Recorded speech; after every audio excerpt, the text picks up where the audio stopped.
Ready to pull it back?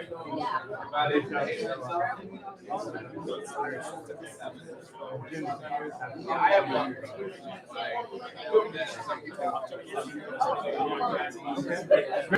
I'll follow up. I do that.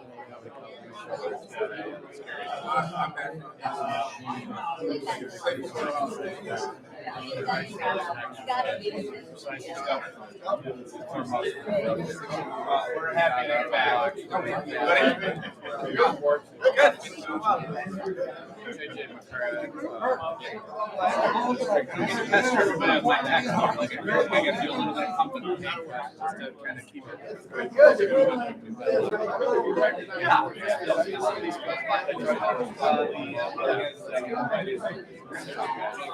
Oh, we can blow that out.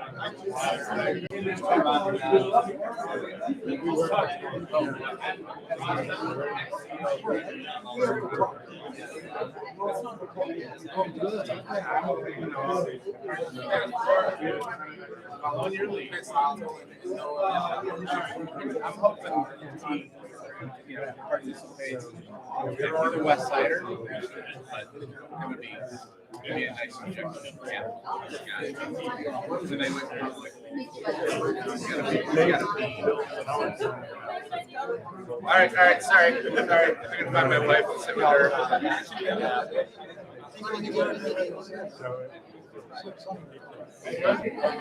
Which makes perfect sense. I mean,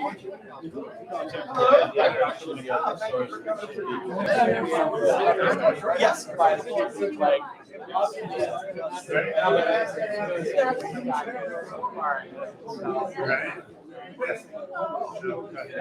all right. Well, I'm gonna catch up with this.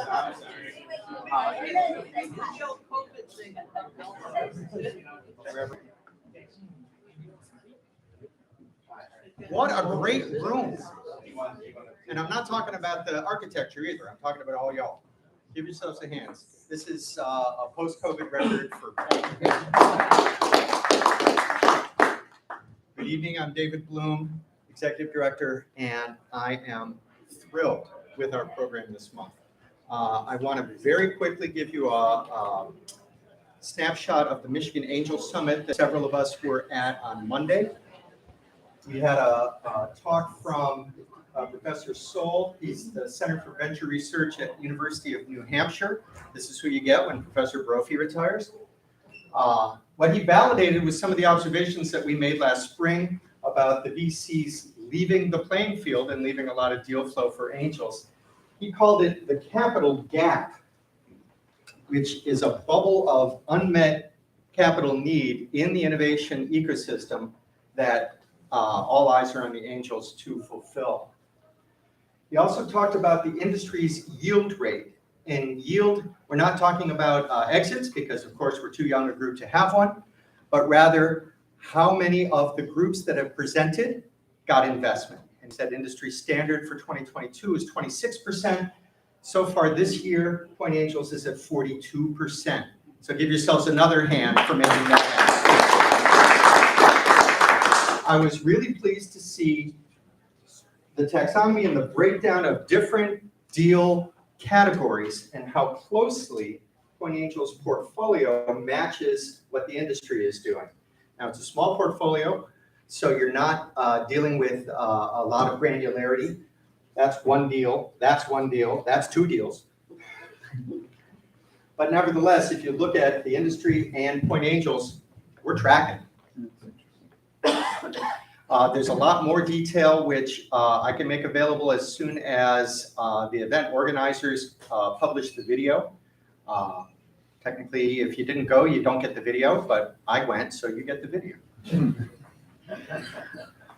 So that's my preamble. This is our program today. The screening team really knocked it out of the park.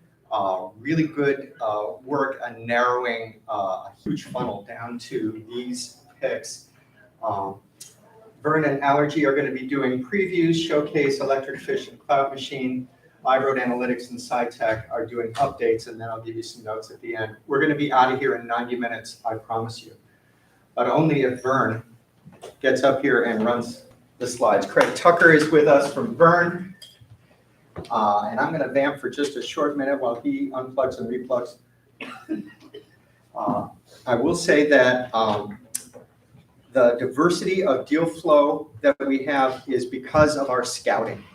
Every one of you is a scout. Many of you have referred companies to the screening team to present today. And the way that really exciting, really compelling opportunities reach this group is because we're heavily engaged in the deal flow. Oh, okay, Disney, that's good. That's back to the TV. Oh, okay. Plug it in. Okay, that's good.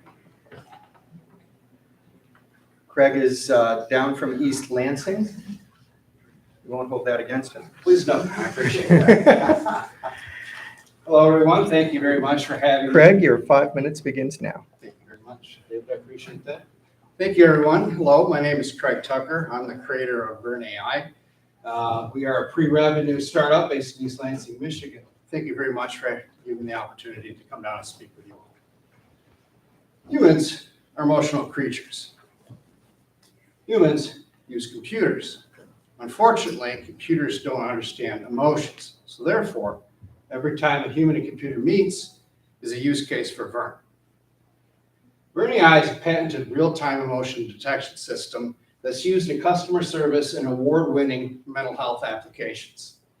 VERN AI assists you in becoming a superhero at your job, because to solve a problem, what you need to do is that empathy. We're superior to sentiment analysis, and our emotion recognition system is beating ChatGPT, Amazon's Comprehend, and Google's Go Emotions. Because sentiment analysis really only gives you mood. You use positive, negative, neutral, or mixed messages. Whereas an emotion recognition system like VERN AI gives you distinct emotions like fear, anger, sadness, love, and joy. Provides an extra level of analysis that's absolutely critical. We're in Evermore.io, which is a leading mental health application that's generating healing. Now, this is basically an audio diary that young people use, and they love it because it allows them to understand their mood and their thoughts and their feelings. It won the Webby Award this year, and the Anthem Award last year for the most responsible use of technology. VERN AI has replaced Amazon's Comprehend in their stack. We're also in Core AI. Core AI is a worldwide leader of chatbots and virtual assistants. They're also our channel partner.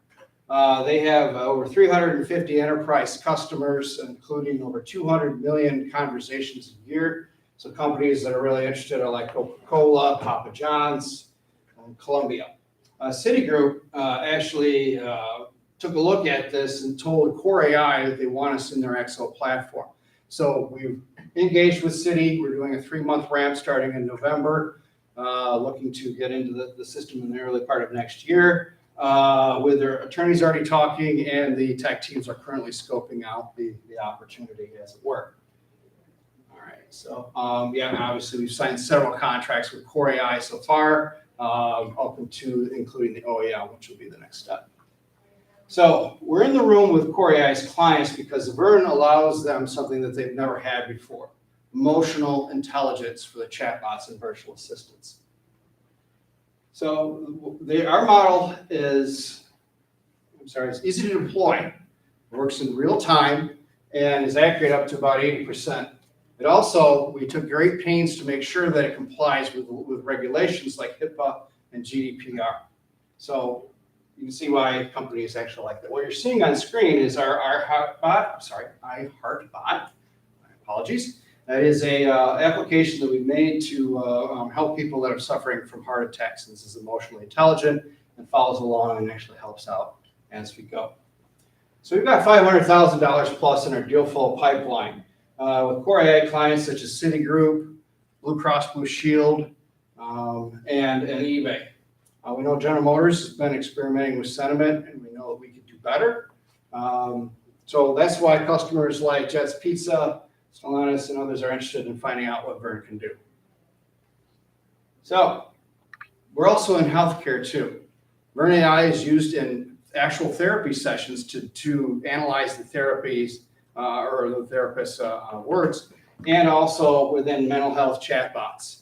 So as you can see by the video that's on behind me, it provides something revolutionary that's never been seen before. And it's the reason why a lot of these companies are really interested in VERN. It's exciting for us, but it's also exciting if you're a company that cares about customer experience or in healthcare cares about the patient experience.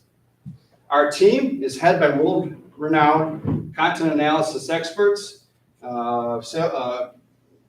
software development, and also in conversational AI. In fact, Citi has gave us their former senior director, senior vice president of conversational AI is going to be our AI lead. They've seen what they like. We're moving on forward. And so let's see. Oh yeah, and also in the VERN family are members of Michigan's Community Mental Health, and also the former director of the Community Mental Health. I'm sorry, National Council of Wellbeing. So in the end, we've gathered together all the stakeholders and really looking to us right now for the answer. So what we're trying to do is to get together, and we can't wait to sell to them. Our motto is move on from mood. Get VERN and get empathy. Thank you.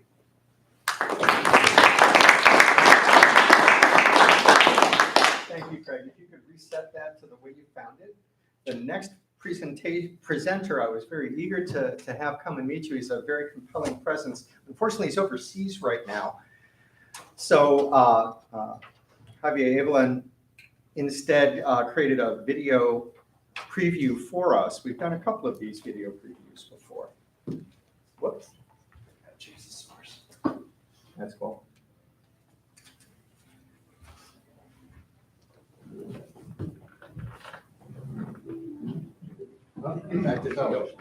Right over there. It's. I think so. It's not letting me do it.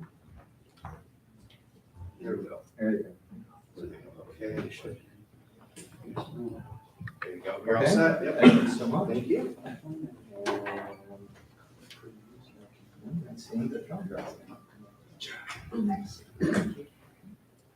Okay, before we plug in.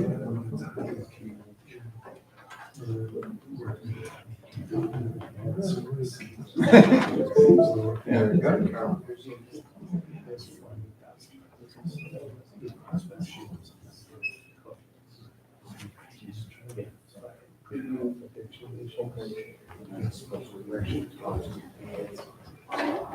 Hello everyone, my name is Javier Evelyn and I'm the founder and CEO of Allergy. We build products to improve the lives of more than 220 million people worldwide impacted by severe food allergies, including people just like myself.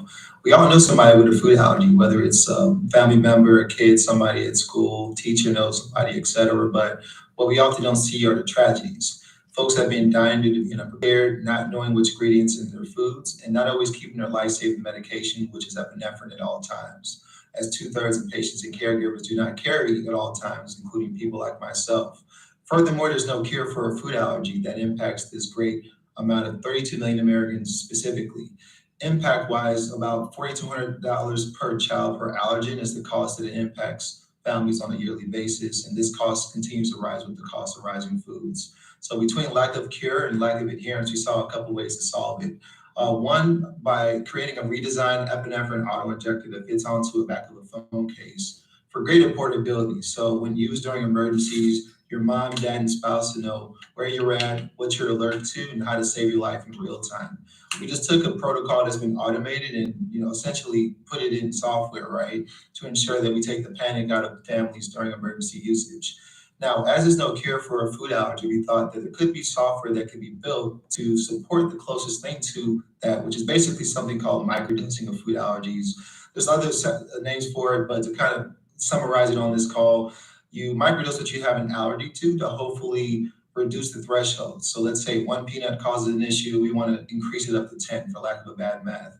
At the end of the day, there's lots of asterisks with this life-changing therapy, from not having your body temperature too hot or too cold, the cost of the actual therapy, et cetera. So with the support of the National Science Foundation phase 1 and most recently phase 2 at this point, We've redesigned that experience by building out a multi-sided platform, mobile app for patients and caregivers to input what's going on, how's it working with regards to this life-changing microdosing of allergies.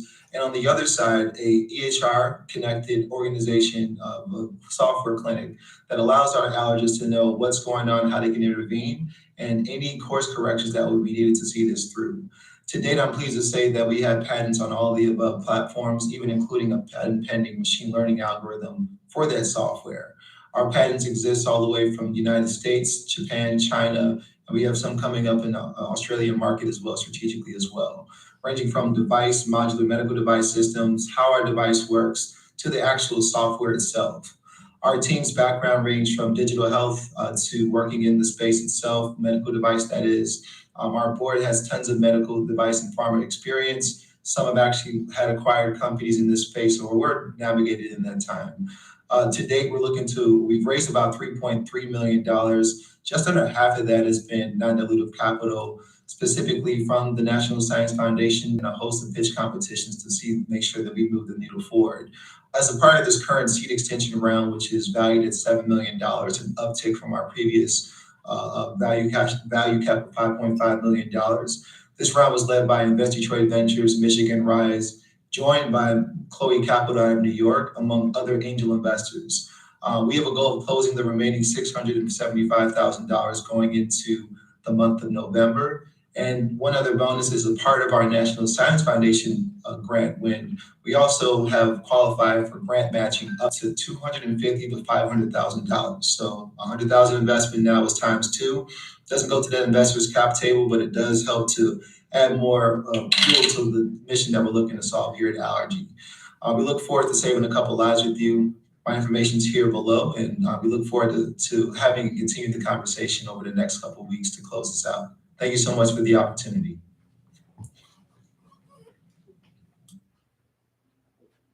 Who knows Javier? I know you do, Diane. I'm going to tell him you tried to applaud and he wasn't in the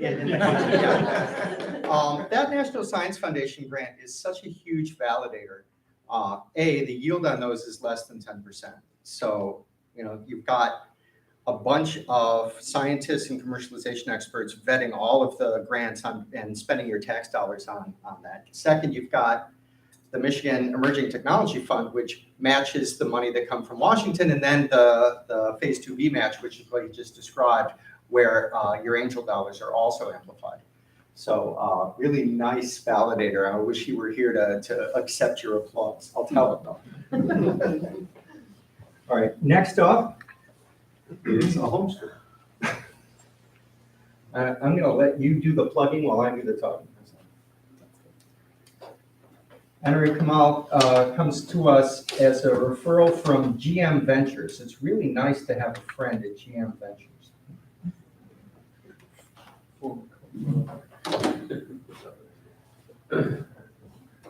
Now, you need this or this? I need this. Okay.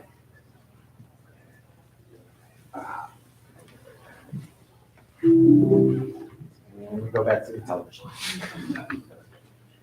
All right. Anurag Kamal with Electric Fish, currently out of Fremont, California, soon to be out of Michigan. Anurag, your 15 minutes begins now. Great. Thanks, David. Thanks, Kurt. It's a pleasure to be here today and tell you guys the story of Electric Fish. Can't hear me? I'm happy to tell you the story of Electric Fish. The story here is to rebuild how exactly the electricity grid works, because it's super old the way when it was built before, and we are leveraging hardware and software tools to reinvent how the grid will look like decades from now. The key problem is that in the whole electricity distribution chain, it's starting to break down.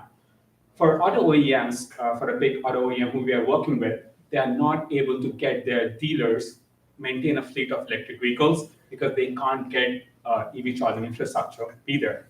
Second, DTE, they take 2 years to respond to a request to put a DC fast charger because they have their own problems to solve because power outages are happening, and that's what they prioritize. And finally, in states like California and New York, There's capacity which is required to serve during emergency hours, but there's no market mechanisms or companies in place which are actually building a network of decentralized storage devices. This whole problem stems from this massive need of rehauling the US distribution grid. We are still working in centralized ways that is generating energy using fossil fuels, sending one way across for homes and businesses to consume. But now renewable energy is available and a lot of energy storage and decentralization needs to be done. Second, the electricity grid is pretty old. It was supposed to be built for 50 to 70 years of use case. We are still using it, which causes hundreds of billions of dollars to US economy every year. And finally, fast EV charging is bottlenecked by this grid capacity, and we are not able to put infrastructure how fast it needs to be done based on all the current goals and the need for the climate. The problem would be solved by the missing middle of distributed energy resources. There are companies like Tesla and few others who are building residential energy storage devices which help you drive electric or store your solar. And there are approaches on utility scale in which you build gigawatts of storage outside the cities to store the energy. But nobody has been able to crack this community scale storage for 40 to 50 homes or multiple businesses sharing a single battery so that they can share the cost and as well as have variability in how this needs to be used. So this is the right time to get into this industry. Electric Fish's product, the 350 Squared, is a battery pack which has capabilities to do rapid energy storage and dispensing.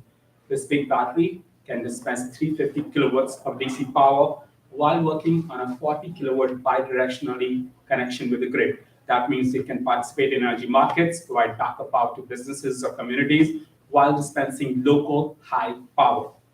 It is also a technology device. It has cloud edge computing capabilities and machine learning inferences learning. That means it can keep learning from sites, communicate with utility servers to be able to make a decision on when exactly we store energy and what are the loads which we're trying to serve.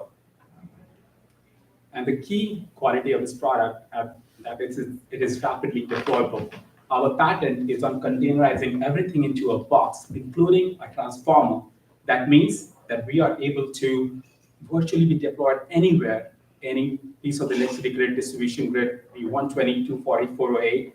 And we have variability in which if we are not able to serve demand at a place or if that was an outright site, we can still move it. We also have patented power design. We can work with both single-phase, three-phase architectures.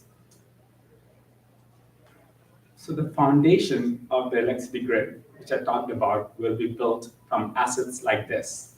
First, there's no overhead associated with these products because there's no trenching, installation costs. You can drop the units, they're ready to go. They can be redeployed because they don't need to be fixed to the ground. And finally, using machine learning and software tools to manage what loads which we're working with. So that is why, besides the product, it comes with two software tools as well.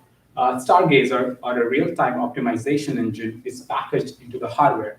It uses, it is similar to tools like AutoGrid or Tesla AutoBidder, if you have heard of them. It continuously monitors what is happening with the grid, what is the percentage renewable mix, predicts what is the local site demand, which we should be serving, as well as forecasts what is other site loads which we need to serve. And finally, we have also built a siting tool called CoreScore. Each of these are patents, by the way, I missed to say that. The CoreScore siting tool helps electrical utilities, who are one of our key customers in the long run, to identify where exactly these units need to be deployed. So in this map below, the red locations are our key locations in a distribution territory where we should be deploying these assets. And slowly we'll turn this map into purple, and that is the whole goal. GTE, who we are working with, recently launched the hosting capacity map for the first time, and we're using that map to help GTE recognize where exactly these units need to be deployed. So the dream is to build a network of these assets. A network of these assets deployed in a community will be able to act as a community-level battery, also serve electrical trading and slowly transform to being an electrical utility itself, but also serve extreme fast vehicle charging. So that's a change Why are we serving extreme fast vehicle charging? Because that is the perfect use case of these assets to be capturing the market. Now, serving extreme fast charging, delivering 200 miles of range to cars in just 10 minutes of charging is a perfect beachhead on how exactly we'll grow this business and capture a lot of land really quickly. We solve the key problems EV charging distribution is experiencing right now. First, it currently takes years to deploy EV chargers. We can deploy it in a week at most sites, which is 50 to 100 times faster than industry. Second, most of the EV charging networks currently pay high demand charges to electrical utilities when they are drawing significant amount of power. We store energy when it's the cheapest, and we actually contribute energy back when it's high in demand. That means we can get 25 times cheaper electricity during overall operations. And finally, it is just taking too long to charge cars right now, which is one of the biggest problems for adoption of EVs. And industry incumbents are still deploying subpar charging networks, 150 to 200 kilowatts. We can go up to future-proof charging speeds, that is 350 kilowatts, because we are not bottlenecked by what electrical utility provides us. We are using our batteries to power these chargers. So the key customers right now who need rapid EV charger that can be distributed quickly are the following segments. Commercial EV fleet operators, like car dealerships, is one segment where we're deploying at, and infrastructure developers who have to build infrastructure to serve fleets. Also, municipalities, cities, national parks have mandates to put these fast chargers, and these guys are coming to us because they are not able to deploy infrastructure. There's virtually no infrastructure to support this kind of charging, and that is our phase one of commercialization.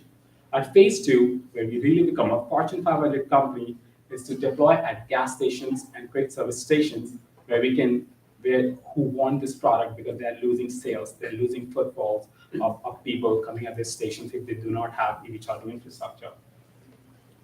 So our market offerings right now are upfront sales with SaaS, a monthly leasing model, and when we scale up, we're going to be doing revenue share. That means we'll be maintaining debt on our books or have a separate holding company.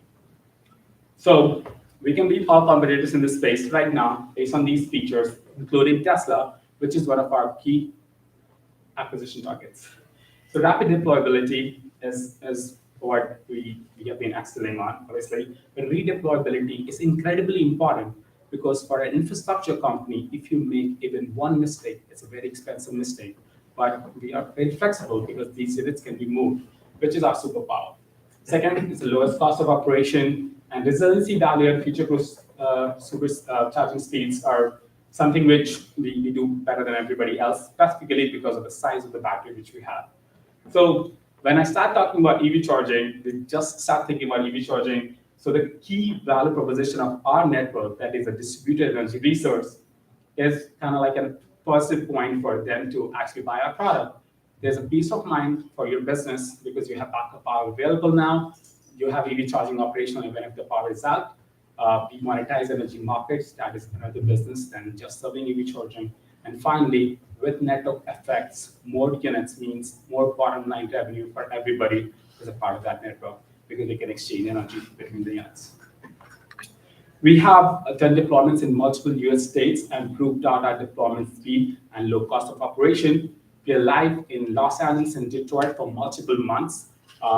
We're working with 5 and 18 kilowatt interconnection while delivering very fast sessions. 2 of the units are live in Brooklyn and Vegas right now.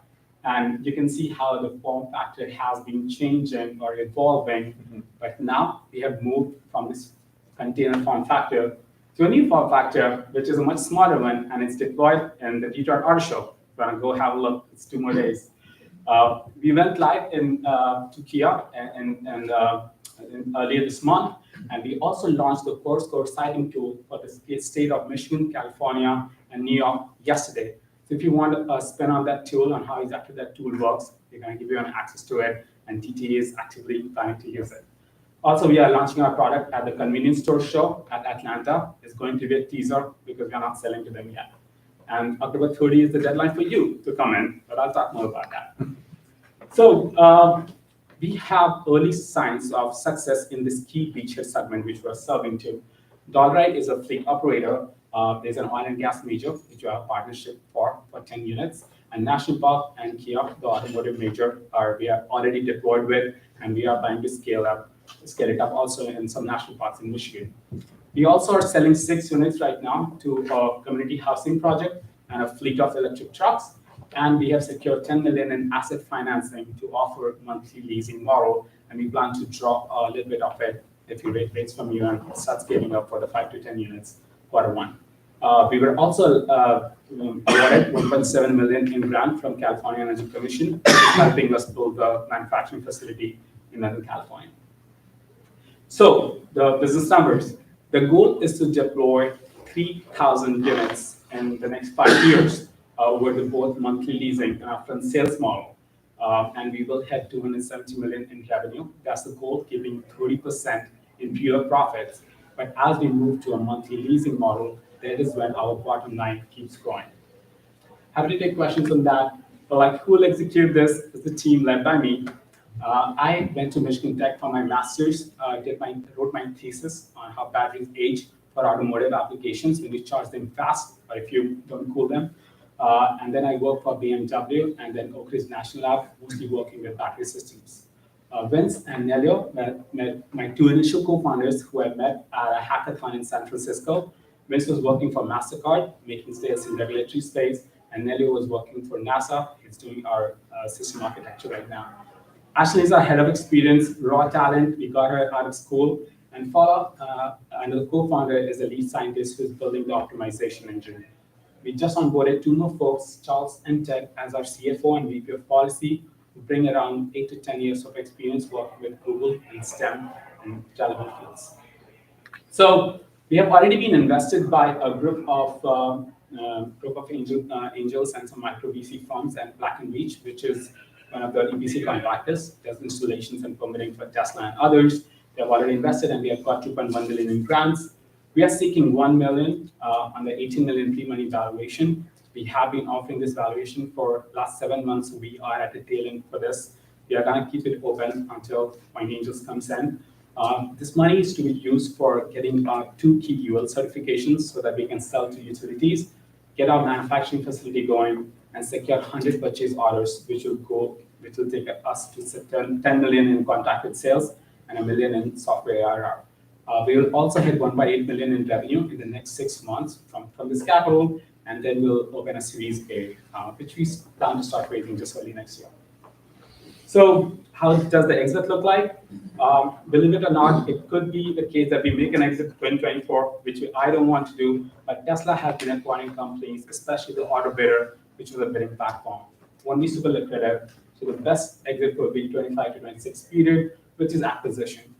Companies like Hella Electronics were acquired by Kohler, Autogrid by Schneider Electric, and Electrify by Ford. We are in that category. These are the 3 mixtures which we are creating together as a product. Utilities really cannot acquire you, but we can definitely be selling to them. But finally, my favorite exit will be to do an IPO. This replicates something what ChargePoint did, in which the initial investors get some 100 times returns. Not the most innovative company in my viewpoint, but companies like Tesla and the growth which they experienced, I think we really can replicate that, and we'll need partners and people who can actually let us go there, because the industry which you're serving is bigger than the automotive one. This is the utility industry, which is almost 100 years old, and the market cap is in trillions. So if you're disrupting that industry, the potential will be much better. So with this, I will end my presentation and open Right questions. on time. Thank you.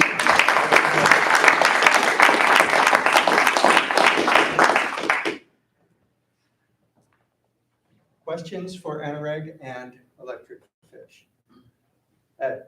You mentioned Tesla is a possible acquirer, and Generac and whoever else. Your IP moat must be pretty wide and deep. I mean, patents, that sort of thing.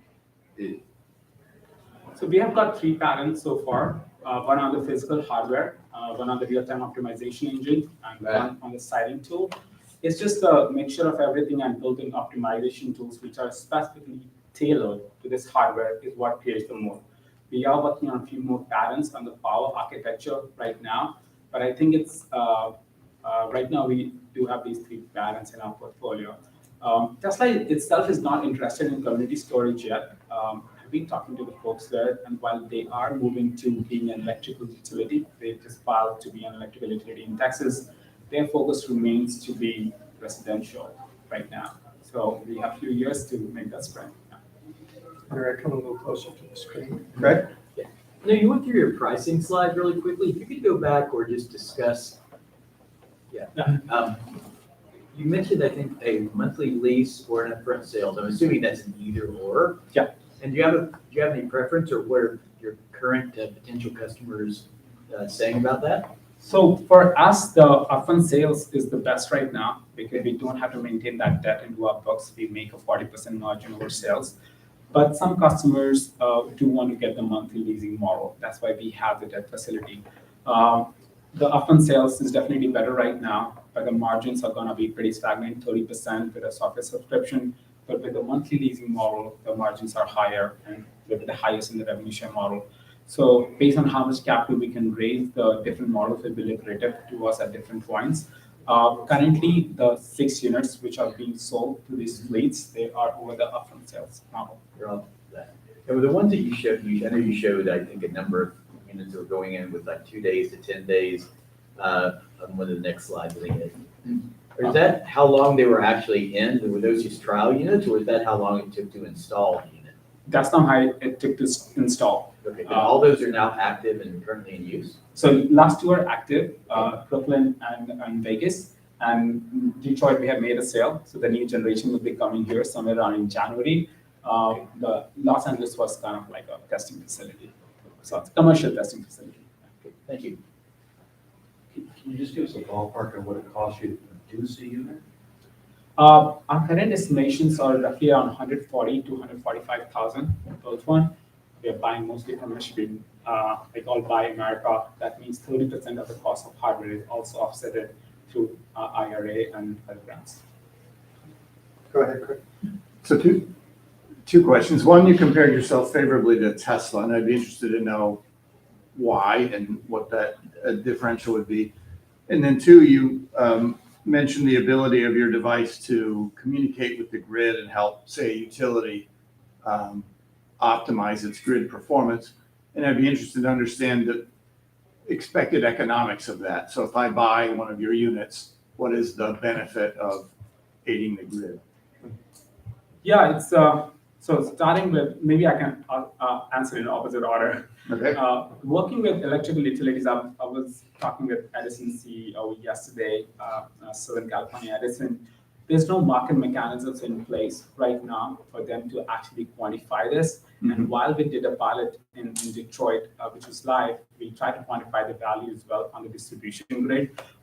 So there are very detailed studies to be done, and we are doing that, but there is no dollar number which you can directly put. If you are at the right place at the right time, then you are able to like really make a lot of money from the grid, but that's not the goal. You want to like support it.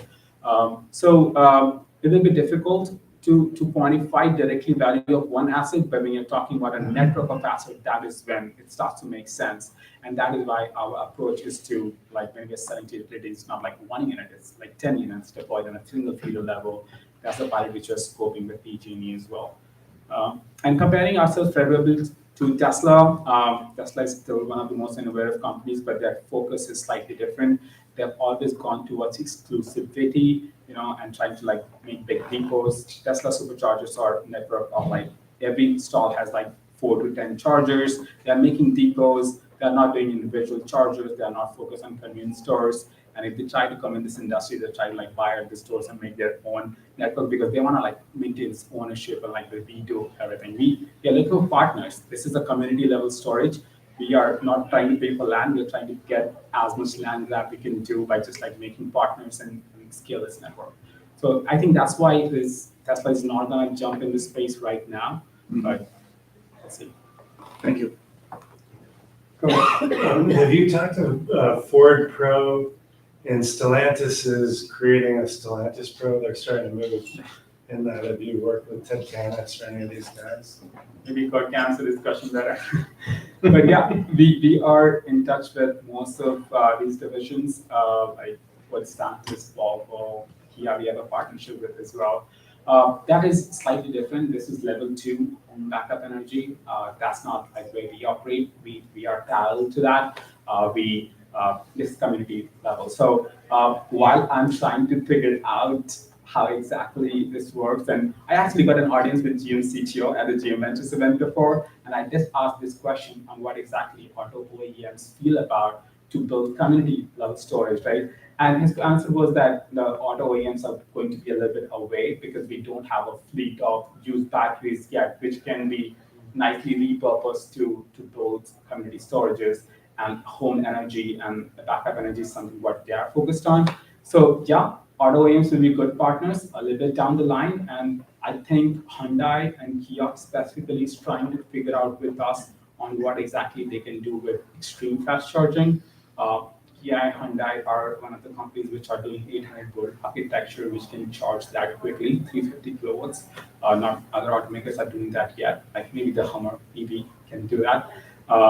So we still have to figure out how exactly would this work. There are different mechanisms, partnerships for like few years of free charging with the network.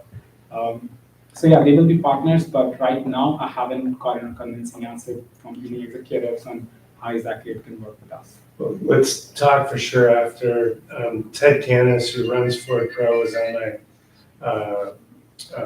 my podcast. And then I'm working directly with people launching Stellantis Pro now. So I'd be happy to work with you to make some introductions if that would be helpful. That'd Sounds be great. great. Thank you. Let's talk about use of funds. You gave us a slide on what you're spending money on. Tell me what it does, not just for your valuation, but what it does in terms of outcomes. You get $1 million, what do you have to show for it? And then give me the 2 scenarios where you don't get the $1 million and where you get $2 million and you go faster. Yeah, that's a great question. So definitely the UL certification is the key for us right now. We can still deploy, and we have been deploying at different networks, but still slows us down. It takes us 3 weeks to talk with the city and like dual installation, and that is slowing down our sales to utilities and like government customers because they want compliance first as well. But that is why we are selling to corporate customers which have private lots and they don't care about it. As long as we are certifying and ensuring the product, they can deploy. But like getting the UL basically kicks off like a new world for us, and we can really rack on purchase orders. So if you are actually able to get those 100 purchase orders, which will only happen if you get those UL in place, that really inflates our valuation before we go to Series A. So if you get this money now, we will go for UL right now. We are going for UL anyways, but it helps us like just accelerate the process. The more money you throw at it, it's faster in terms of like certification and going for scale up as well. We have to make a choice if you're building the 6 units or we're going for like UL first. So it basically makes our path a little bit easier, and we are not as desperate to Series A. We can wait for a proper valuation as well as compared to trying to go for a Series A and closing a deal right now. Second, the manufacturing facility, how many units we should build, it's the working capital problem. We do have the debt financing available to deploy these units over a monthly leasing model, but we have to carefully orchestrate how much like cash which we spend. Having more working capital means that we can take more risk, build units faster. So that basically helps us out. Yeah, I think that would be my. You hit the UL milestone and the revenue milestone without the $1 million. I think we have to go a little bit more conservatively. That's basically the base plan, which you will see. I think the 3 models which you submitted. So as compared to trying to go hit that 40 number of units by June, we will try to have like 10. And we are only building 2 units for UL certification. That'll keep happening. For the next 3 months, there is no change. But after the 3 months on like when we move to the facility, how much stock which we maintain and how fast we build units will change based on the decision today. And then we supercharge it. You get more than you're asking for. We've seen overfilled rounds. We're going to talk about a couple of them in our updates. Then what happens? There is an optimistic case as well. I think we will spend money on marketing too. So far, we have been having a very limited budget in terms of like how exactly we go and sell to. And as I said, even if we are launching our product at the NACS show, we are not really selling. We are just teasing it out. But if we are supercharged, if we are actually able to get that equity capital and then leverage that to get that capital much quicker, we are going to be able to offer over revenue share as well. This increases our appetite for risk, I would say. But also, we might push our Series A a little bit later too, because 2 million will really fund our company for like more than 12 months. Good answers. Thank you. Rick? Sorry, I don't know if I missed this, but what are your main manufacturing and supply constraints? I think there are different components. So AC to DC, batteries, DC to DC. We have very good suppliers for batteries. You know, batteries really booming in the US. We have to buy America, like that's pretty obvious.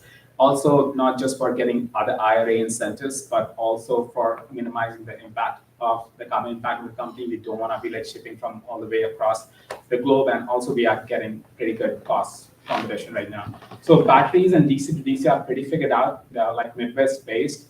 DC to DC, we definitely can cut cost on. We have cut cost by like 70% because of the leverage which we got to scale up, but we still can bring down the cost significantly. And the key problem is AC to DC. AC to DC in the US is not mature. I took conscious decision and like paid twice for working with US vendors, but these products are not up to the notch. The solar industry, renewable energy industry is great in China. Their products are pretty robust. Insurance is like warranty is robust. So that is one thing which we need to like bring on here. But besides the AC to DC, I think we are pretty domestic. Also just quality wise, I don't know if you guys know how bad like other startups in EV charging space or even incumbents are doing. You know, their assets like they don't work a lot of times, and it has been an land grab in which they're just like buying hardware, deploying it, and then they're ripping it off, like putting a new one. We definitely have to spend time in testing, vetting each of our suppliers, and there needs to be accelerated testing as well, so that we have a good reputation in the market. But yeah, that kind of like boils down to supply chain as well. Good question. Thanks, Rick. James, did you have one? Ian, Jim, Linda, Kurt? Last call. Give it up for Rag. Oh, do we have one? Kurt, you're up. Yeah, so what's the rationale for the utilities to buy the product? Like really, what is the pain that they're experiencing that they're looking to solve? Utilities are like, their business models are completely getting disrupted. They want to do generation, but the renewable generation in its basic nature is not centralized. A home can generate their own energy, communities can generate their own energy, and there are companies that startups coming up which can do that. There's a friend company which I can talk to you about sometime, everybody, that they have built a map on where exactly utilities will start losing business from. You know, they're completely being disrupted, and they're so old that they are just not able to like fathom what exactly does it take to usher to this new generation of economy. So yeah, it's coming up. Like CAISOs, like independent grid operators are floating tenders to build these decentralized storages, and utilities need to like own up to either own this or like support this infrastructure. So they're just like, I think they're aware, but they're just like dismissive of what is the big change which is happening. And in different markets, utilities are at times not able to own the infrastructure either. They can't do EV charging infrastructure. They can't do storage themselves too at times. So there's a lot of regulatory barriers which needs to like change as well. The FERN 2022, which was passed a few years ago, that has mandated every utility to have a program to control these distributed assets, but it didn't give them a timeline on by which they need to do it. So the next time the bill passes again, there will be a timeline, and that is when I think utilities will be driven by regulation to start supporting. Validating what Anurag just described. Who remembers Open Networks Engineering from Ann Arbor? Linda, you might remember them. Ian, Terry. They developed distribution automation demand-side management software that was sold to Duke Power and Pacific, and 20 years later was the Cleveland blackout that took out all those states. With DADSM software, that never would have happened. The software wasn't undeveloped, it just was undeployed. They didn't get it. I saw you had a question, but you're up next. So if you could pause and Kimdi, just, we can do it in the period after 7. All right. Thank you, Eric. Thank you very much.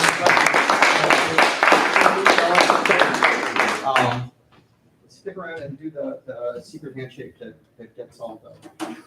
I'll be here. Thank you. And KloutMachine is one of those internally scouted ventures that would not have been on our radar. They're in that underpants-shaped state south of here that we don't talk about. OH. Oh, no. However, Oh, no. we did an intake call. We did a screen. Everybody wanted to see what KloutMachine was doing. I gave them the tagline, the Nielsen of NIL. They're running with it. So I'm very eager to see the presentation that came out of New Enterprise Forums Coaching. We are grateful, I'm going to be on camera when I say this, we are grateful to New Enterprise Forum for doing its pitch tune-up activity. They've done that for all of our presenters for the last several years, and it just takes the level up. So thank you, David, and New Enterprise Forum. We have a couple of board members here for making that happen. I'm still vamping. God, come on, guys. All right, there it is. So you're going to lead it off. You're going to do it all. You're going to do the whole thing. Yeah, except for Q&A. Except for Q&A. All right. Casey. Somto Casey with KloutMachine. Your 15 minutes begins now. Thank you all, ladies and gentlemen. My name is Hamto. I'm the CEO and co-founder of Speak up. KloutMachine. And today we're going to explain to you why we value the athlete and where the value is in it for you. So roughly about 2 years ago, July 1st, 2021, NIL became legal. Yeah, and remotes did. There we go. So what happened and what is NIL? Name, image, and likeness. These are the 3 things that make Yes. up. One thing, I just.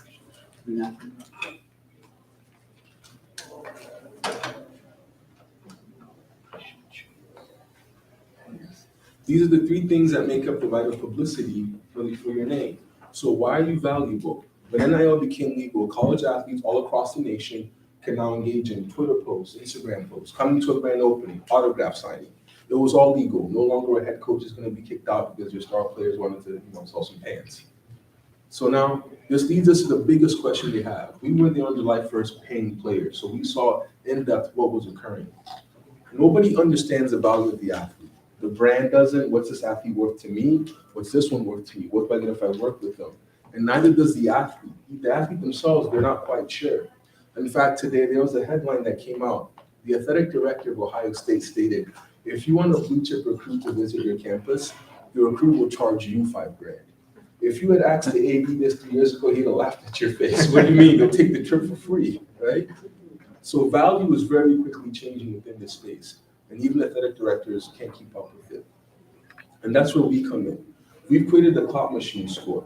This is a currency that the whole space can use. The KloutMachine score is created using objective data points.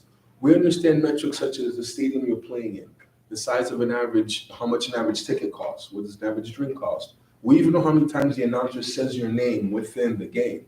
All these things come together to create your KloutMachine score. It's an objective data point that lets an athlete understand how they're performing. And also, by the time you're out of the showers, you will have your score to transact with the next week. What does the score do? Our score acts as a common currency. It creates multiple things. First and foremost, a matching marketplace. The score is contextual. Whether you have a 45, a 50, a 90, there's a person for every score. If you're a mom and pop where you have 3 locations within a town, a player with a score around 50 or 60 might be better for you. If you're PNG and you have national distribution, a player in the low 90s to high 80s, there's a match for everybody. Also, we've now removed the barrier of understanding sports. You don't know what a fullback is, you don't know what a sack is, what this shotgun and Hail Mary mean. Don't worry, if you get 50, 60, 100, you can now participate in the sports athlete marketing. To give you a good example, a company called NTT Data contacted us about a year ago. They're a company based out of Japan, but they understand a lot of their customers are here in America and they're football fans. They wanted to use college football as a means of advertising to them, but they don't play a lot of sports. They don't play a lot of football in Japan. They don't necessarily get that, but they understood our methodology of explaining it. Also now there's gamification on all sides of the ball. The athlete now understands what metric do I control, what should I focus on week after week to get better, to become more marketable. As this is the business, you can now zero in on the ROI. This player gave me plus 10, this player gave me plus 20. Who is it that gets me my return on my investment? You can understand that as you come back to the platform time after time. We have two main products how we monetize this data. We have our marketplace where we take a piece of the transaction from every deal, and we have our data that we sell. To give you an example of our marketplace, we had an insurance agency out of Florida. They contacted us and they knew that they wanted more signups. They were able to come to our platform, find the athlete that did this for them, do the deal, and we took that transaction. Now, what is the market? How big is it, and who is in our marketplace? Clearly, the college athletes, 500,000 that cyclically rotate. We also have the high school athlete in there, the professional athlete. Due to the nature of our pipeline, in about 6 years, roughly 60% of the NFL will be in our system, and about 40% of the NBA. So we acquire these very expensive athletes for the cheapest CAC you can ever possibly have. And of course, the Olympic, the international athlete. Think of your G League athlete as well, even your UFCer. So what does this marketplace look like at scale? I mentioned that insurance company, they're on the business end.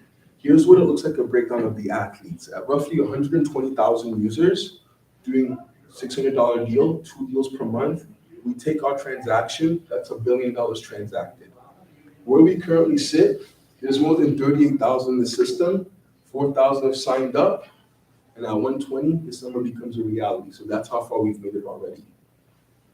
Let's talk about the data market then that exists. How many people want this data? Why do they want it? In the summer months leading up to this season, this being really the first season NIL has been properly open and people can do business, we saw about 3+ NIL agencies contacting us over the summer months, wanting to know, what is this platform? How does it work? How does my athlete get paid? How do I onboard it? We also know this, according to Gallup, more than 56% of Americans consider themselves to be college football fans. So we live in an era where people are being, they're demarcating across racial lines, across gender lines. This is something that brings together not just whole families, but the whole nation. People want to understand, how do I use it to get my point across? We now also see that these new entities called collectives that have been created to deploy capital. The IRS recently said that they can no longer be not-for-profit, and many of them are spending up to $15M per annum just to have 85 scholarship players, 15M every single year. When it comes to Title IX as well, we're seeing a disparity in the money, how NIL is currently occurring. There's been talk about legislation or schools doing certain things to even that out. KloutMachine as it stands, because we again have objective data, we're able to give a score to every athlete, the female basketball player, volleyball, gymnastics. It doesn't matter, they can all properly be valued. This is another look at that revenue model for data. Who are the different players in the market? What does it look like they will be acquiring this data for? And what can we expect to take home out of that? Now, let me talk about the team. I'd like to mention before I begin, everybody in the blue at the bottom is a former Division I athlete. So there's first and foremost me, Pointe, your CEO and co-founder. My prior experience, I ran a parking company. I began as a student while on Ohio State's campus. I also worked at a early stage e-com business where he's at 10 mil A. My co-founder, Noah Weisblatt, he'll introduce himself more in the Q&A. We also have Head of Engineering, Al Sigmund, with connections to Detroit area. He's currently a senior engineer here at Ford. And the man himself, Chimdi Chekwa. So within one individual, we see both sides of the market. Chimdi's a former college All-American. He also has a 6-year career in the NFL with both the Dolphins and the Raiders. Within one person, we see the market represented. As an athlete, Chimdi clearly cares about maximizing his NIL value. Even now that he's allegedly retired, people are reaching out to him, train my kids, I want your autograph, I remember seeing him play, on and on, hang out with him, you hear so much. But he also, as a business owner, he owns a barbecue chain called The Pit and numerous properties. He wants to maximize his ROI every time he markets. So we can see the push and pull, and are we properly answering the questions that the market has on both ends. Katrina Chambers, many of you probably know her better as the agent to Heisman-winning Eddie George. Remember those memories? You ran down the field on? Mm-hmm. Yes. So she gives us data, innumerable data, insights of what was the market like before NIL? What was it like for the high end of the market if you're a Heisman winner? How do you work with the agent now that NIL is legal? And then there's Archie Williamson. Archie brings 3+ decades worth of experience working and investing in the tech sector. He's currently the senior chairman at Diversified Systems. Let's talk about our traction today. What have we done? How have we proven this out? Well, recently in March, we were invited to the Sloan MIT Analytics Conference. It's the #1 sports analytics conference in the nation.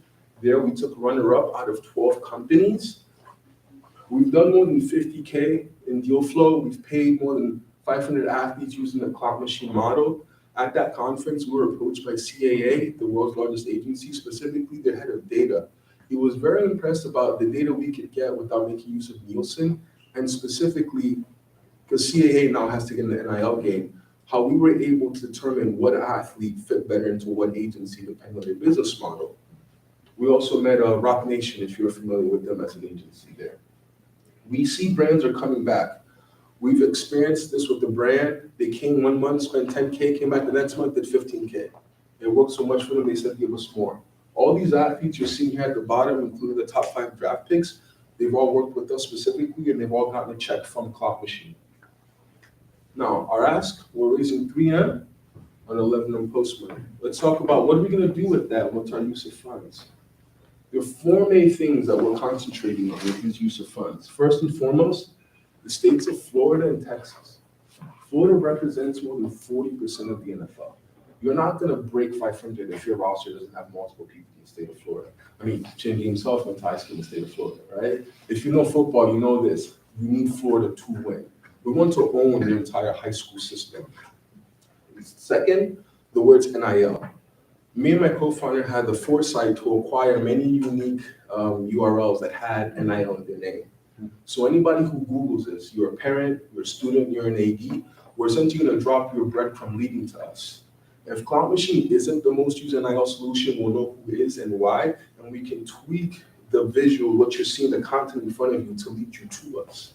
Also, the athlete parent portal. With the addition of this, KloutMachine will be the only place a parent can go and be a part of their child's NIL journey. As many of you are hearing this, some of you in this room may have children who are going through this process, they're high school, their later days, you're being promised many things by the universities. We know this, high-end athletes have their parents involved in the journey with them. If we're able to bring parents onto the platform, the size at which we grow, innumerable. Also now, we want to be established in hyper-local chambers of commerce. There are certain cities and economies that depend upon college football. Think of towns like Columbus, Clemson, Tallahassee, even Ann Arbor. You remove their football stadium, the whole town just kind of crumbles on itself, right? These places, I'll give you an example right now, the Columbus Chamber of Commerce. We've not even become a member yet. So far, the person we met when we wanted to join, he's referred us to 2 brand new businesses opening on campus that wanted to make use of an athlete, as well as to another angel group. And that's just 1 chamber of commerce. So this is what we're gonna spend our funds on and the outcome that we'll get as a business. Now, our CAC LTV model, we can go more in depth into it, but we wanted to show all of you guys the span, how it changes the LTV and what you're gonna be looking at. We know this is a very new sector. Clearly, NIL just became legal 900 days ago. You would be in jail if you attempted this. So we wanna more so explain to you guys the language of NIL being spoken. That's what's more important here. Many people are looking for, okay, how many businesses are coming back? What's really important now is how many people are being paid. How many people understand that if I cannot express to a brand, to a school, the value that I have, will I be paid now in this new world that we live in? Thank you. Here's the appendix. And I'm going to briefly give you guys a demo of our product working. There's also a laptop floating around. You can actually play with this product if you like.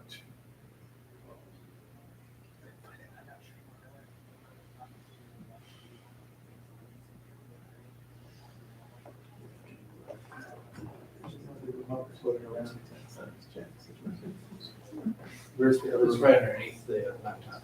Yeah, turn up the volume.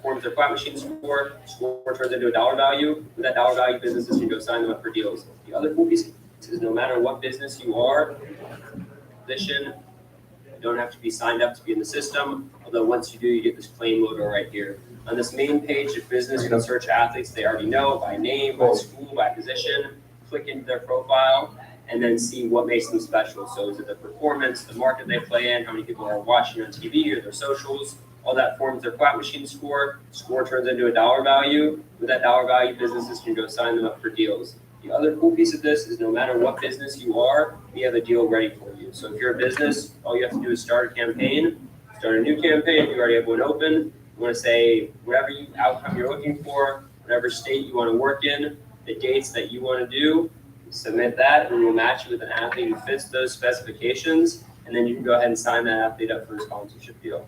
So you click into their profile, see Travion Henderson, fits your campaign criteria, see his following, see his photo, see his score, add a deal, and send the offer, and that's it, and you're done.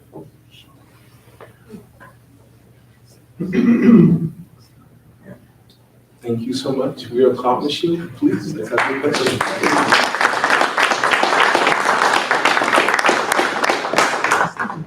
Jim, do you know, are you going to help out on the Q&A? Yeah. All right, cool. I'm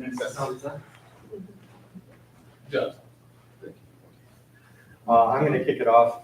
Excellent presentation. Thank you so much for joining today. No underpants comments. On the demo, it almost looked like you were, you had created an e-commerce site for appearances. This is physical. Do you do the same thing for either brand relationships, like what we saw in the film Air, or rather for likeness in packaging, other things than appearances? Yes, we chose the appearance just for the quickness of it, and when we discuss this, especially at Chamber of Commerce, lots of brick and mortar businesses who relate to that. So that's why the chamber, yeah. that's why that's our demo. But if you can think of a way in which using an athlete's name and likeness, we'll explain to you. There are certain things we stray away from, i.e. long-form commercials, because just the market value of that, but yes. Jim? The software looks really cool. Congratulations on what you built. I'm wondering, is the market big enough? Is there enough demand? So you are for the marquee athletes, I'm assuming that the market easily values those. So you're building a system that allows us to value the lesser known athletes, which means that there's got to be enough buyers out there that are willing to, drive down to those mid-tier athletes. Can you speak at all to how much demand there is out there for this type of branding? Jim, you would love to talk about K-Stover? Yeah, I mean, we talked about the focus hyperlocal. K-Stover is one example, Ohio State tight end. He owns his own farm, right? And there's a ton of people, obviously, in the U.S. who see him as someone who they'd be interested in, as someone with value because they relate to a guy like K. There's a company, with the company I work for, as one of our clients actually did a deal with the K-Stover. And what it comes down to is different brands are looking for something different, demographic-wise, right? And a national brand like a Kraft Foods is looking for an opportunity to market very, very locally. And with our platform, we have the ability to obtain the metrics and help them navigate the market, where if I'm Kraft, I could do one campaign 50 different times and 50 different markets, 50 different players, right, and be able to do that local level marketing, which is the kind of the value. Yeah, which is, I understand the functionality, it's really cool. I'm just wondering whether there's really that demand. So do you have a sense with sales that you do have, what's the distribution between the high graded, well-known athletes and the middle tier, lesser known kids out there? We have paid way more quote unquote no names than the names, but if I said the no names, they would trigger, because really the value of a platform like this is, if you're a brand, you market because you want a certain demographic, not necessarily a certain name, right? So like paying the top wide receiver isn't going to get you the same results as paying the farm kid on the team. Okay. How can I tell who the farm kid is? This weekend alone, we saw one guy do 2 million worth of sales in sunglasses. That was one person, one school, one game. He will have 8 more like this season, just him alone. The market is not just how large is it, it's we've passed $1 billion already for NIL. So 900 days this was illegal. As of today, more than $1 billion has been spent on this. $1 billion marketing now. Correct, yeah, like nationwide. This is not like, when I say the ball at the very top of the hill, There's a reason why some ADs are resigning after this year. What are you gonna do when your talent pool can take home more than you in a year? But your data and experience is saying that your money's flowing to the no-names. It was illegal 900 days ago. They spent $1 billion on it last year. From the deals we've done, like something said, we've seen a lot of those come through for athletes that the business who even worked with them didn't know about them before they came in. So we've done a lot primarily with the no-name athletes. Obviously, we have done some with the Anthony Richardsons and the Blake Corums just to get our name out in national markets. But for those local markets, we're using those no-name guys. It's great to hear. Thank you. Linda and then Diane. It's a great presentation. Fun to see somebody approaching this a little differently, because there are companies out there creating the marketplace, and there is a demand for this demographic. They're going crazy over this demographic because they're influencers. What's interesting though about you guys, a lot of things, but particularly the data play, and monetizing and getting the commissions from the brands and matching. I'm seeing other companies do that, but I haven't seen them do this data play. So can you tell me how you capture that and how you're going to monetize that? And it seems to me that could be a bigger value to you than the commissions. Yes, it's what we talked about. Yes, it could.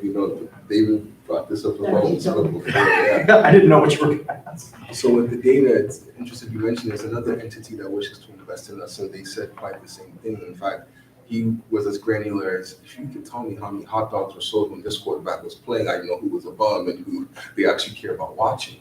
So when you start to think about if I'm in an economic area, you get what I'm saying? Yeah, hot dog man isn't busy if you're balling. But if I understand this data, right, and I get it year after year, there are certain geographic areas where if you're not just from a brand, from a team perspective, all the questions we answer, things such as this quarterback has only played east of the Mississippi all the way growing up. He's not going to get drafted west. What happens when that happens to quarterbacks? Right, like NFL team, this is a $1 million question you need to answer. Is it worth trying to get guys crossing the Mississippi? Here's a question that we're going to answer in the next couple months with the draft. A player like Spencer Rattler, his whole career has been below the Mason-Dixon. What happens if he gets drafted above it? What happens with marketing dollars? An entity like CAA really cared because they've now realized CAA cares about only signing the best athlete. Their analogy to us is we sign the best athlete, then we make them the most marketable. But you need to be amazing at what you do. We take care of the rest. But you can't use that approach now because you've got to sign them when they're younger, much younger, okay? Where can I get my money if I give a 15-year-old a $2 million commission up front? How do I recruit that? Like, what can you put a 16-year-old's face on that'll get you filled? Like, there are people who I gave that guy 2M, I gotta recruit that. All those questions we answer specifically. So I'll give you an example. A brand like Celsius, anyone ever heard of Celsius, the drink? All right, wonderful. They're putting 16-year-olds in the face of bottles. They're doing things like co-branding with the brand Naruto, if you've heard of them. People understand when my consumer gets younger and I'm not younger, I need a lot of data to not fill that gap in. So NFL teams purchase our data, agencies as well. Even Rosenhaus is onboarding a lot of the guys. When we work with Blake Corum, that brought them to us and they realized, imagine trying to pay 20 different guys scattered across the nation and you're hoping that maybe 10 of them are going to go pro to you. If I don't pay you well now, I'll never get you later. I've got you since high school. They understand that we can just keep them. So I could go on and on, but the people wanting to buy data from us, even NTT themselves. Yeah, I get that. And how do you collect it? I mean, So, so we use different APIs, remember the ESPN API. What Samto mentioned earlier with the viewership algorithm, we have something similar for multiple parts of the score. So by predicting, engaging something like viewership, how many people do we believe are going to be watching based on things we get from the ESPN API, things we get from college sports marketing indices. But essentially the system is very cool because not only do we collect it using those APIs, but we also collect it right after the game ends.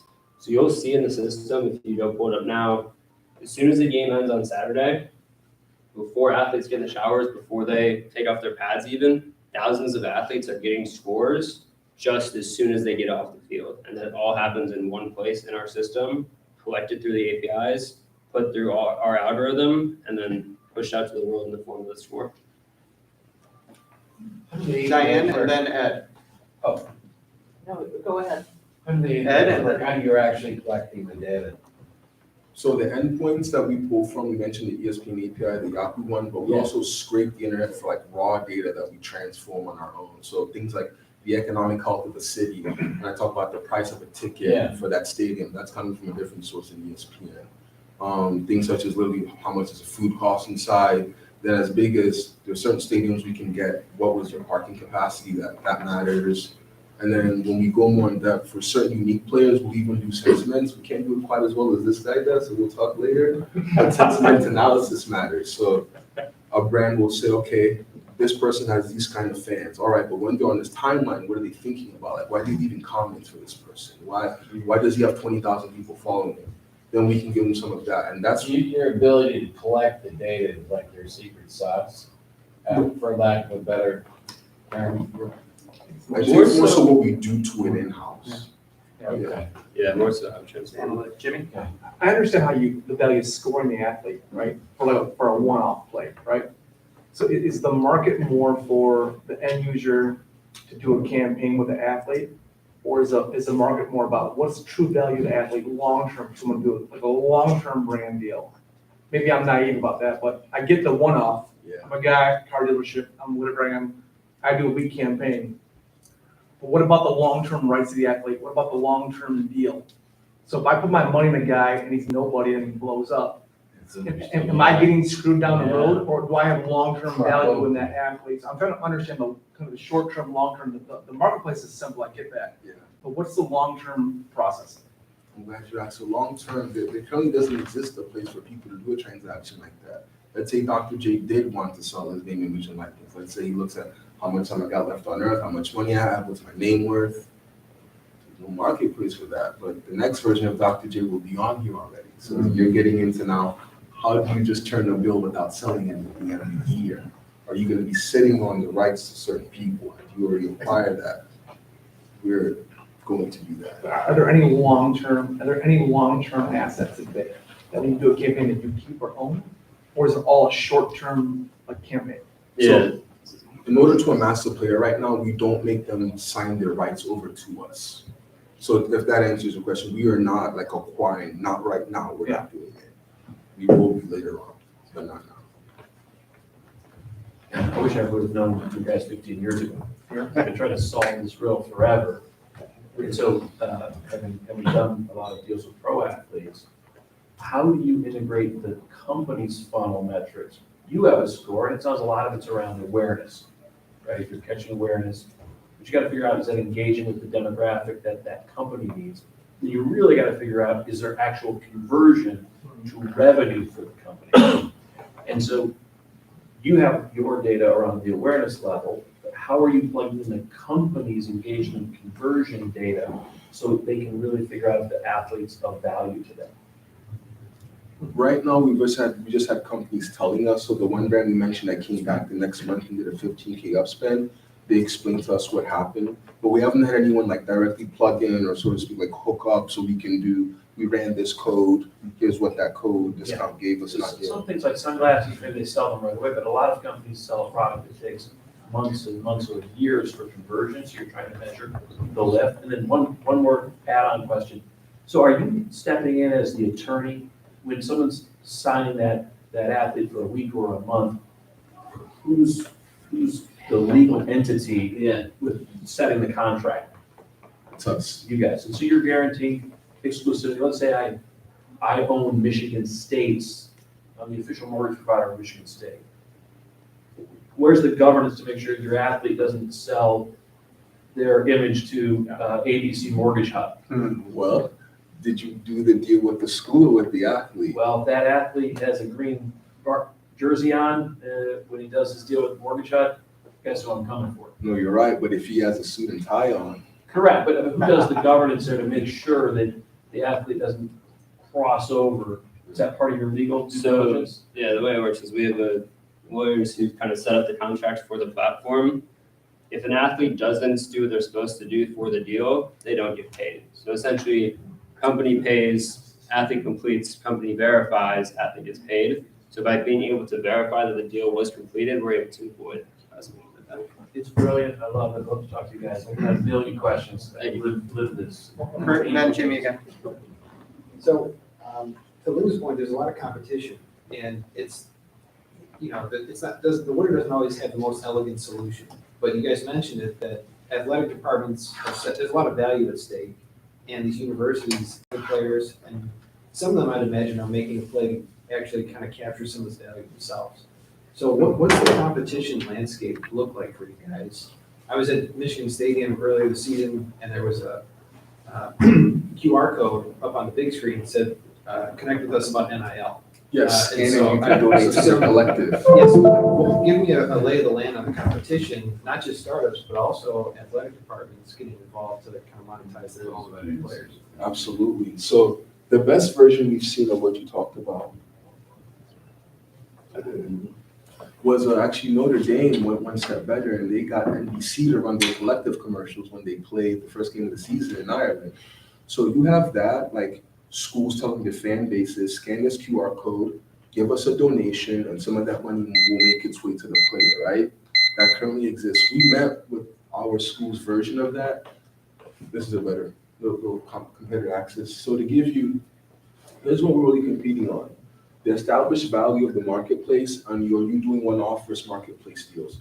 So there are other people, as you mentioned, who tell you, I have a marketplace for athletes, come here, you can find some. If you go, like literally, you can go, they're called open sponsorship, you can look them up, go to their website. On the front page, you see like LeBron James and Anthony. LeBron is not getting any business deal that you put into that portal. Like you got to go see Rich, they don't care about open sponsorship.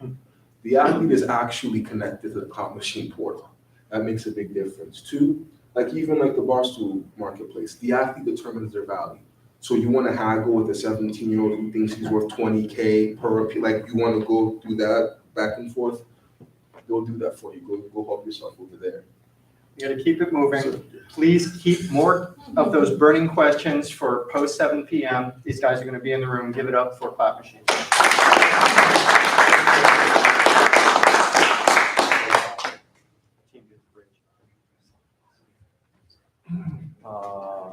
Hope this works.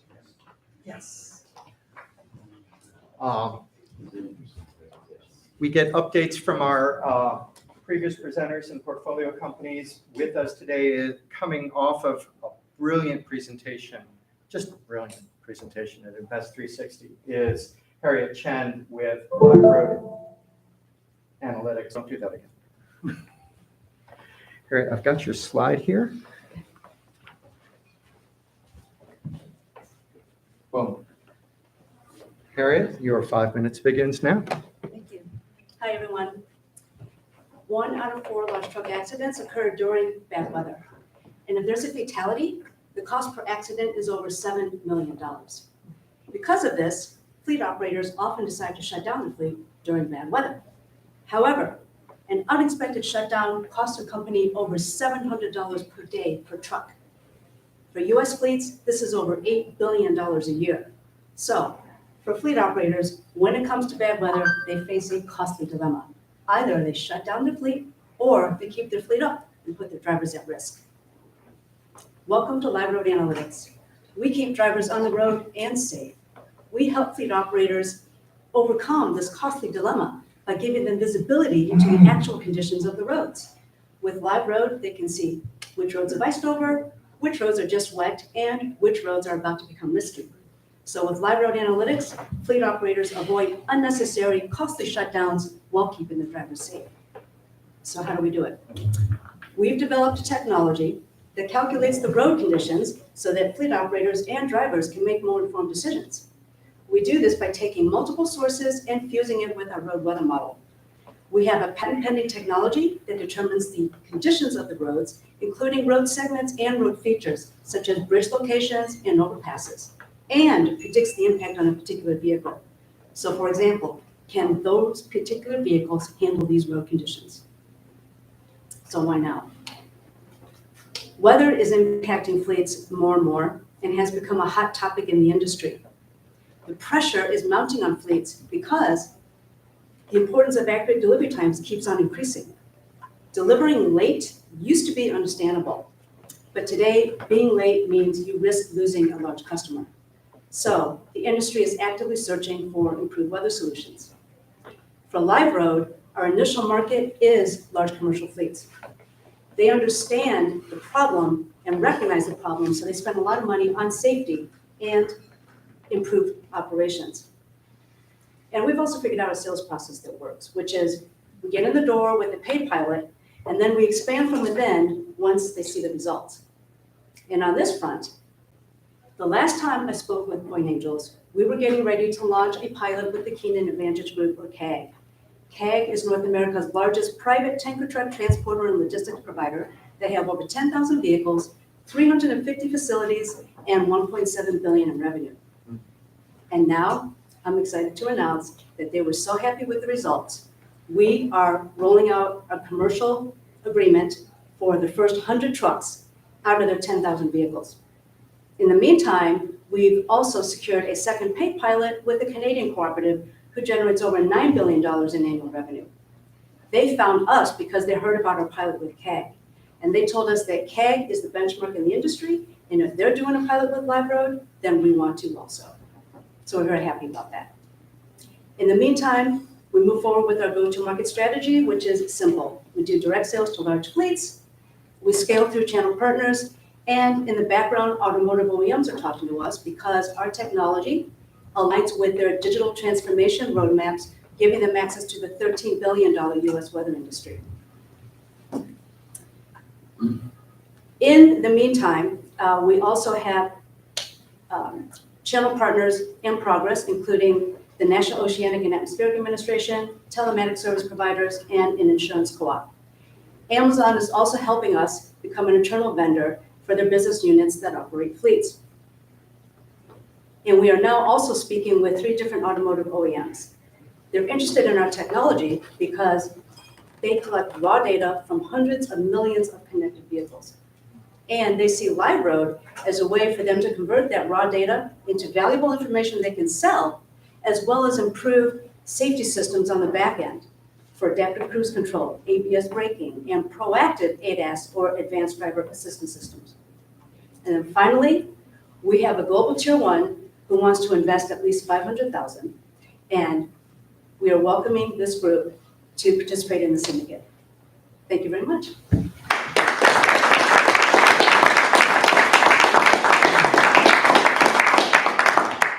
Thank you, Harriet. Several of you were present when SciTech pitched in January of this year.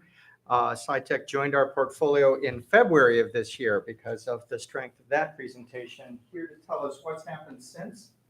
How do I make the change here? I do. You don't. Oh, thank goodness. Now I have an extra step. You're so thoughtful. I scared it. I'm sorry. Kill. Watch this. Oh. Nope. Yep. With no further ado, Bro Holsap with SciTech Development.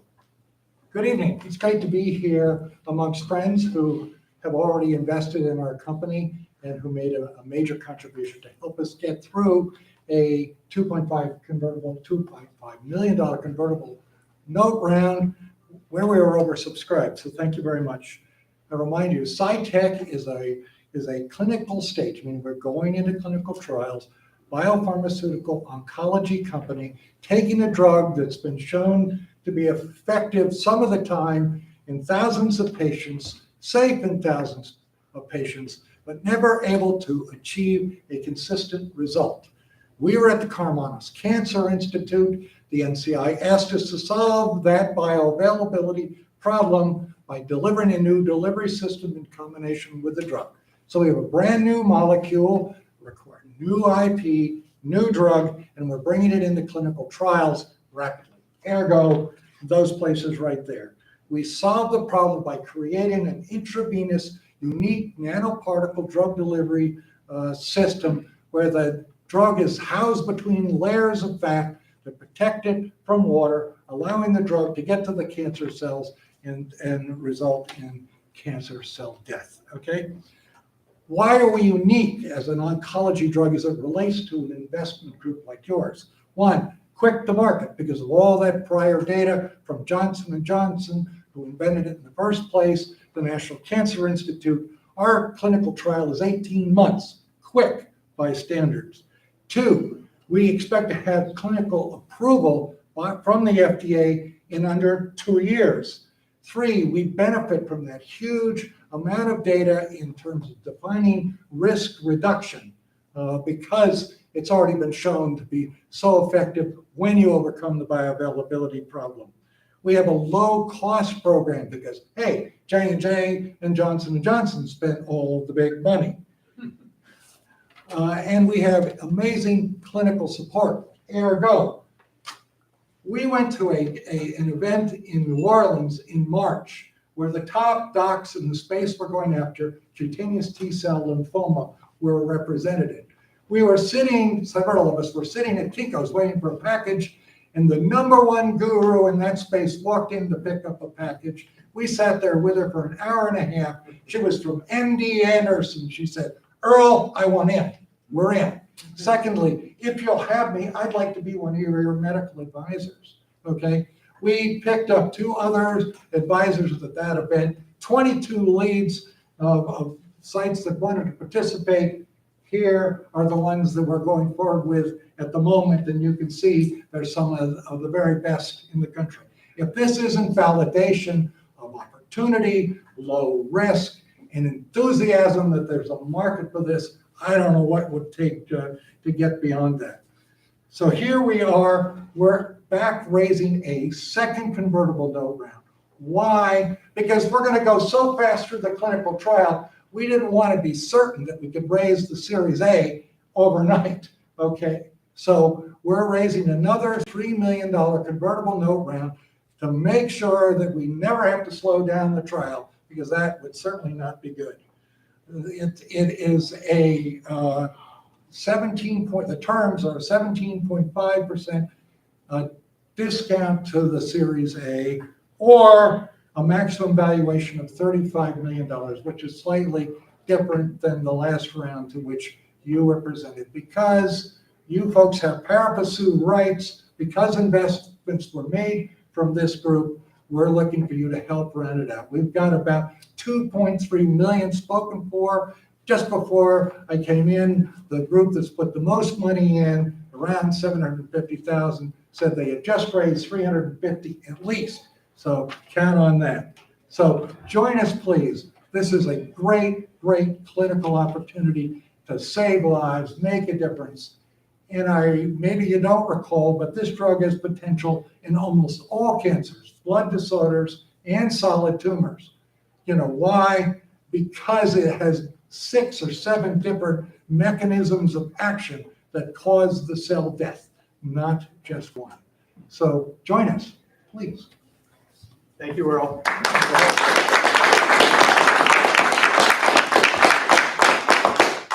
It's been a while, like 3 months.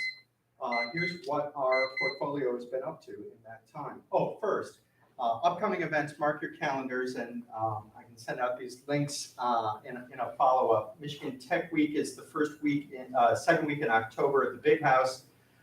There are 5 different pitch competitions going on there. A couple of judges in the room I can see. But it was organized by Michigan Founders Fund in order to engage local money in local innovation. This is kind of a running theme in this group. Right smack in the middle of Michigan Tech Week is Renaissance Ventures, now twice a year on demo day. I saw several of you at the May event. The October event is again at Ford Field.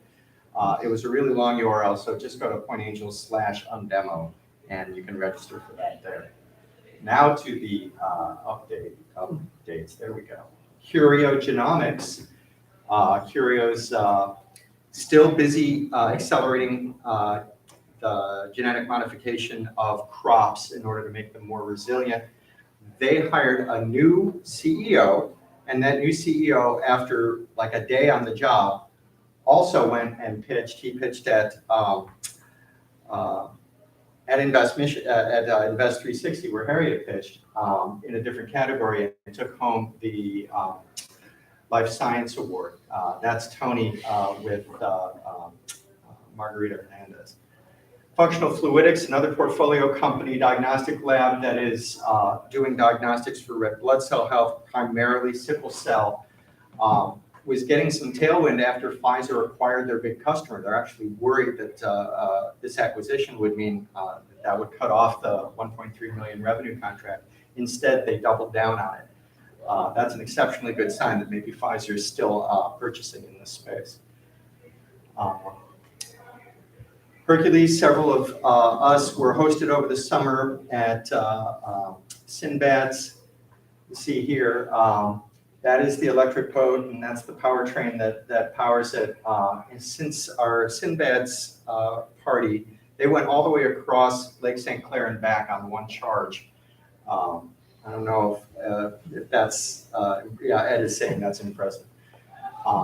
We are putting together a syndicate for Hercules right now. They've got money from Cityside and from Centropolis, as well as this MEDC fund for electrified boating. Merrill Power is who I introduced to Anurag to solve his inverter problem.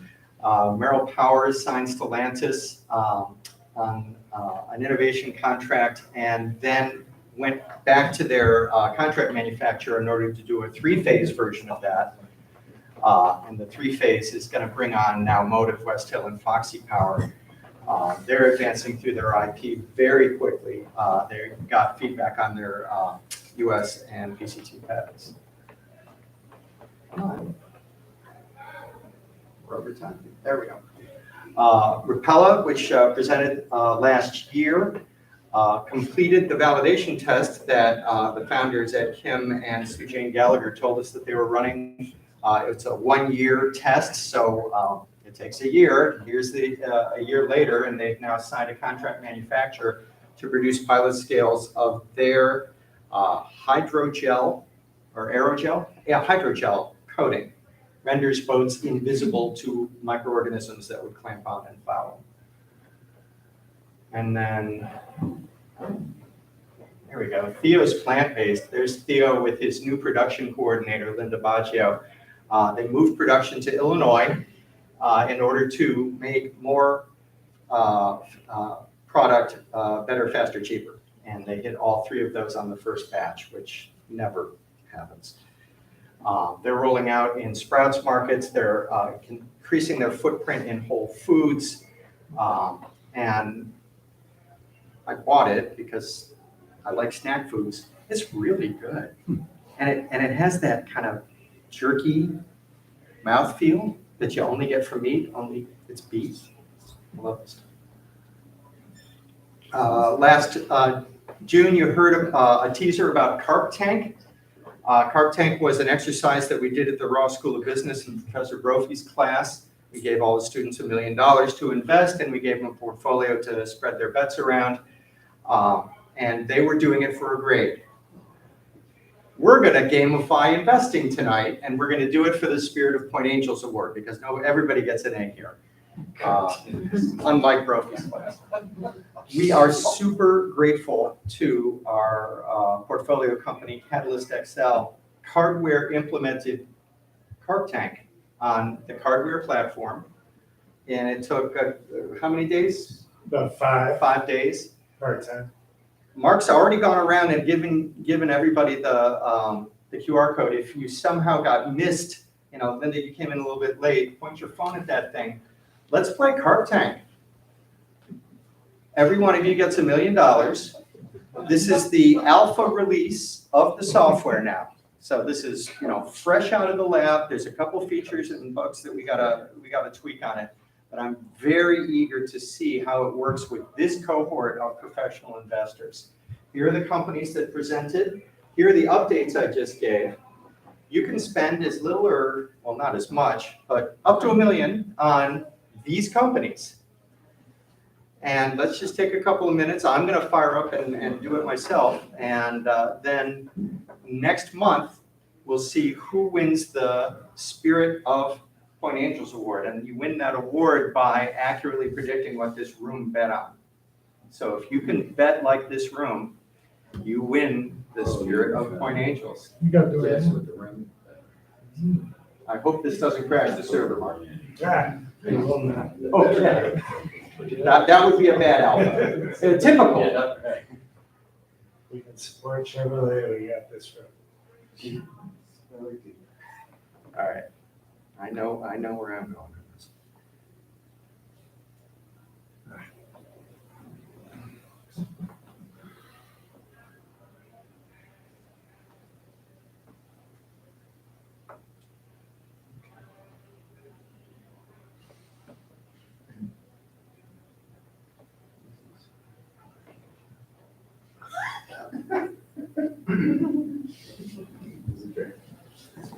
I gotta do it again.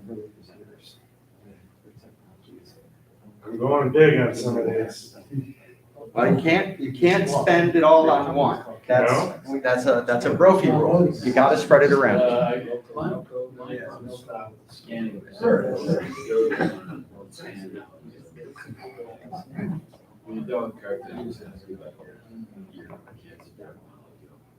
David? Yes. Are companies allowed to vote? I'm sorry? Are companies that presented allowed to vote? They are, we'll throw them out.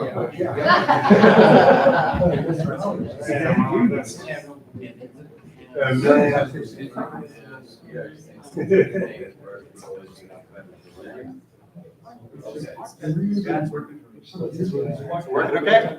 This is an alpha. So what's going to happen with the beta next month?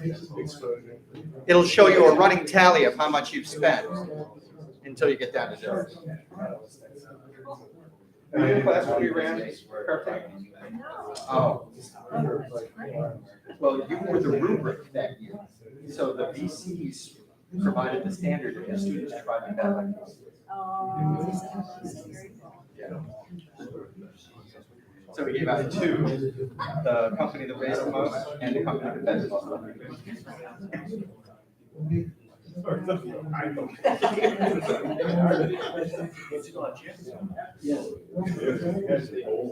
Very simple analytics, not at all like VERN or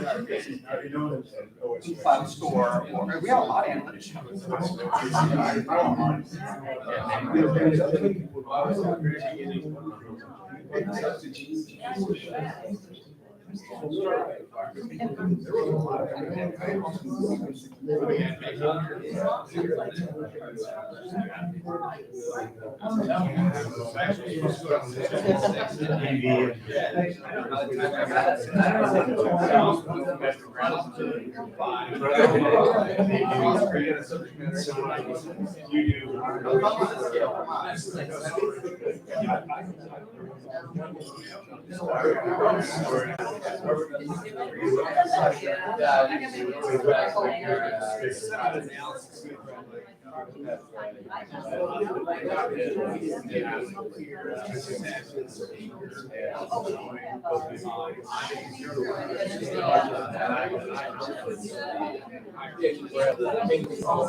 $90 seconds. 90 seconds. Place your bets.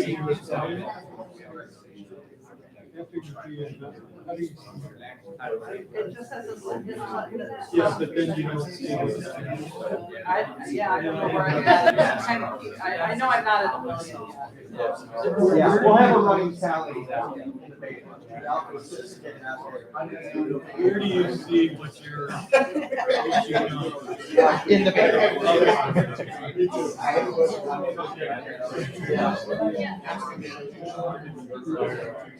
We got a lot of moving parts today.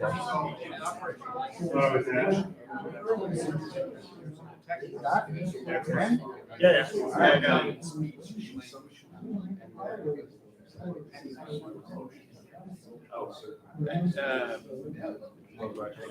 I was counting right now.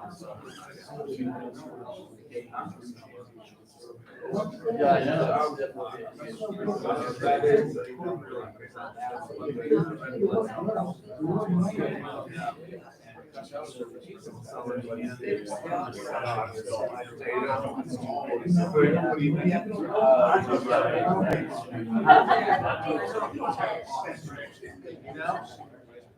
Okay.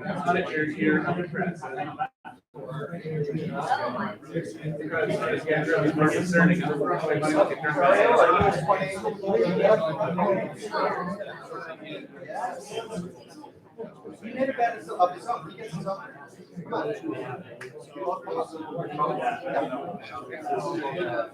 We have a tradition in Point Angels called the deal bottle for those who made investments in presenting companies. These would be presentations that happened in the spring. And we share a toast from this very special bottle that we use just to toast the successes of our investments. And we have Rosario and Jim Agley as toasters. All right. You're not a toaster. We're all toasted. Toasted. We're soon to be toasted. And Rick, we've been owing you this one for a while. What, you mean I'm like slow to invest? Is that what you're saying? Whoa, I would not. Glasses here. I didn't know how many.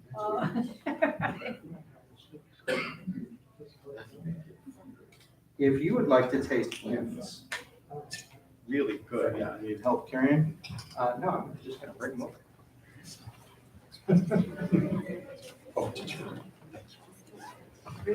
The best way to, oh, thank you. The best way to earn one of these is to be like them.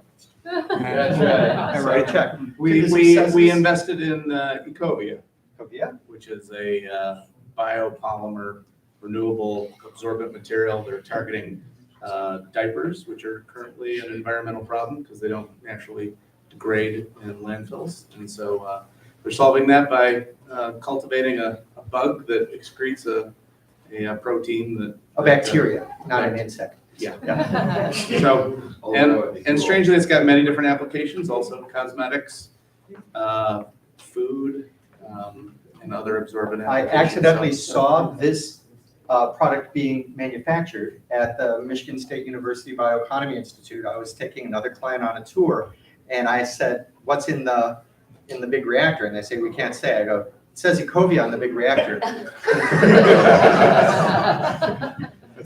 So we're excited. That's a clue. Rosario, who did you invest in? What did that one, Ecovia, I guess. Ecovia and also Inspired Solutions. Inspired Solutions. The PFAS remediation. Right? Ecovia also. To the successes of Inspired Solutions and Ecovia, may we see early large exits. Yeah, thank you.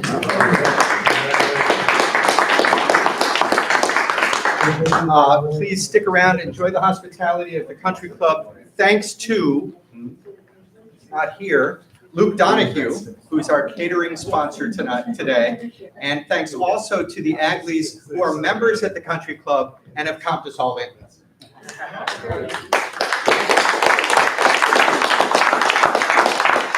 And then stick around next month. We will, of course, be doing the award for Spirit of Point Angels for September, and we'll see 6 more companies. We stand adjourned. Wow, thank you.